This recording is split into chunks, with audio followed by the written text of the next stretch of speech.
Hey,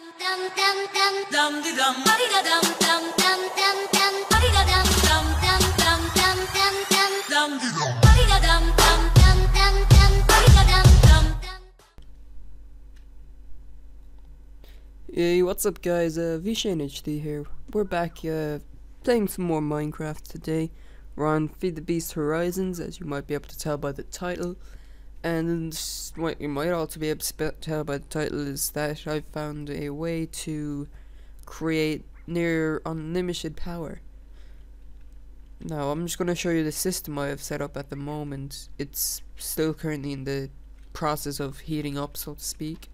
But here we are. You can see these are volcanic furnaces from Gani's Nether, which you can, if I go into the recipe for a lava bucket, or well, lava bucket. I can't remember how I figured this out. I think it might have been like in uses or something. You never know, it might have been taken out. But oh well, these basically, they can turn any item into lava. I'll give you an example. You can see, throwing a piece of cobble, 16 millibuckets of lava. Batwing, 16 millibuckets of lava. If you throw in anything, it becomes 16 millibuckets of lava. Oh, that's a full lava bucket. You get the point. So basically what I have here are igneous extruders creating cobblestone and feeding it out into these. Usually when I originally made this, I was just using 3 of these because they used to be a lot more expensive. You can see here they take 4 nether bricks, 3 obsidian, a cauldron and a dense lava cell. I believe they used to take 3 of these dense lava cells each. So you can see the recipe is a lot cheaper because these take 4 diamonds each and a fire block. How I was getting this fire block was in this magmatic centrifuge, which I can get here. And in this magmatic centrifuge, you also need to feed it lava. And then you see you can put the quartz, as you saw there, into these 2 slots here. And it'll start spinning around. Yeah, stack of them. And lava. And now I'm just going to put the lava in here.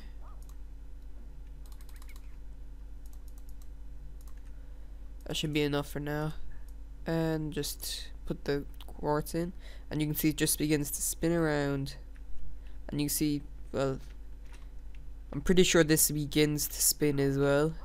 The outer kind of, I'm not really sure what to call it. There it is. You can see this is even beginning to spin. And that'll take some time, but you can just leave that and come back to it while you're preparing everything else for making this volcanic furnace. So you need the nether brick, the cauldron, which is 7 iron. Just like that. And the nether brick, which you can craft with the nether bricks from smelting netherrack or just from finding nether brick in a dungeon. And here we have the igneous extruders. Thing is, I'm not too sure if this is actually self-sustaining at the moment. You might need to take away like 3 of those, and then it'll definitely work just fine. You can see I have 16 of these igneous extruders hooked up to item docks, feeding them in. At the moment, like, I was just testing to see how many of these I could have put together, self-sustaining itself. And as you can see, the 8 of them was just a bit too much. So I'm just gonna see if one more, maybe you could have it as ratio 16:6, or that's not really much of a ratio. But yeah. And just item ducts going into here, and then you can see I have fluid ducts down here with these pneumatic servos put on them, or you could even just use levers down below, or the red net cable from MF4. Wait, is MF4 in this pack? That's not how you spell Mine Factory. That's not. Oh wait, no, there's no mine factory reloaded in this pack, so I'd recommend either using these pneumatic servos or some of the levers. That's it. And you can see I just have them coming through here, down the middle here, into all these magmatic furnaces. Some of them are still in the process of filling up, but you can see these ones have filled up and they're keeping sustained, they're moving down. And if you ever need more power at any given time, all you need is more igneous extruders and more volcanic furnaces.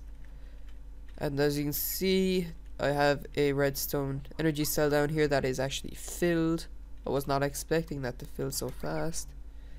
As you can see, it does fill at quite a fast rate. Is that going up at 2,000 per tick? I think it is. Because as you can see, each of these Magmatic Dynamos give out 80 RF per tick. Just if I calculate that real fast, 2,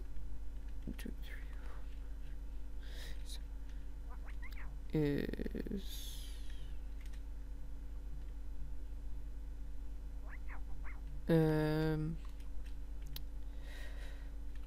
just give me a second and I'll think of this, because I'm just confused now.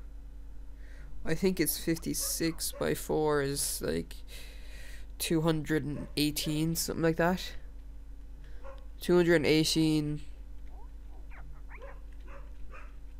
No, that can't be right. What am I?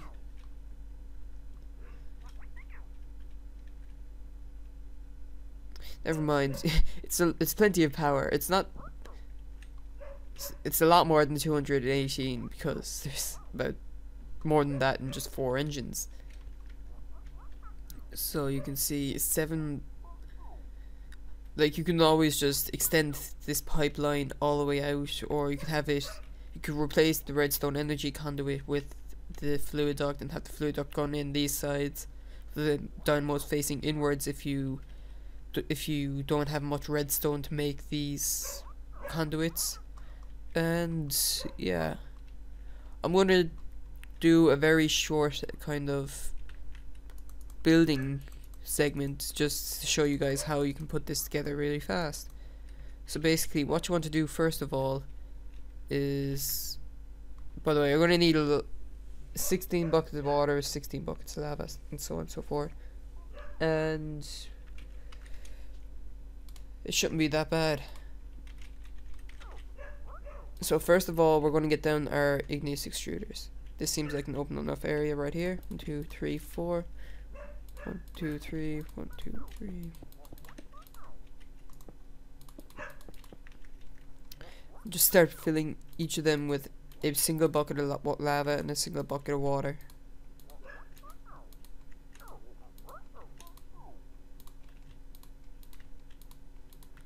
If you miss one of them, it won't produce any cobblestone. So I'm just gonna go back through them and see if I make sure I got them all. You can see if you got them or not, if they have cobblestone in them. So yep, they're all okay. Now what I'm gonna want is item ducts, and I'm gonna want fluid ducts eventually. So over here I'm just gonna put down 4 for the moment. You can put down as many of these as you like, and you can just have the item ducts out into here. Thing I found with these is that you don't need to have the pneumatic servo added onto these. You don't need any sort of redstone signal. And just keep putting them down. Don't put down all the item ducts at once, because then you won't be able to switch these ones in the middle. Now, I've made that mistake a couple of times.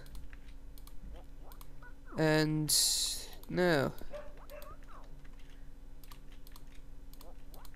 so they're all producing cobblestone and pumping them into these volcanic furnaces. Then you can either put this fluid duct on the bottom or on the side. I'm just gonna put it on the side for now. And you can either use a lever or one of these pneumatic servos yet again. I'm just going to use pneumatic servos because I can. As you can see, they're not too expensive. They're just any type of glass, redstone, and iron. So it could be a lot worse, but it's still quite a bit. and you just bring this over here to